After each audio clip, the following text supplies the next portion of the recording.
Flower earrings. These began with a request for a pair of earrings to include sapphires. While I feel great pressure from custom orders, I had worked with sapphires enough to know that the earrings were possible.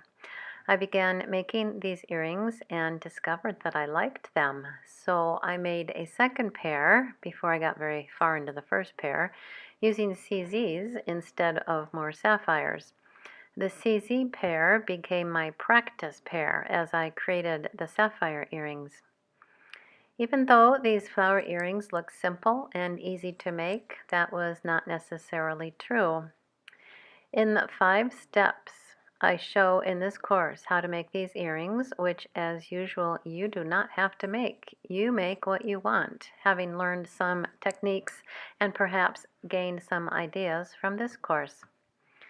So in step 1, gemstones, I show you how to frame 4mm faceted stones in silver clay, round ones. This is a good method for stones that are 3mm or larger.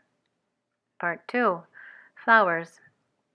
I cut out the flower in a way not to distort it, which is easy enough, and then I show you how to put a natural bend to the petals. Part 3, joining. I simply add the gemstone to the very fragile flower. Part 4, eyelets. How do you set an eyelet so that it looks nice in the end? You will see. Step 5, fire and finish.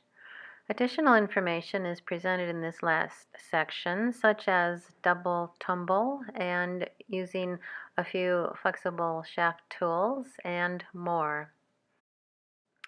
Informally and along the way, you may learn more, which is usually the case in my courses. Also included in this course is a PDF with links to more resources and free learnings. Okay, I hope to see you in class.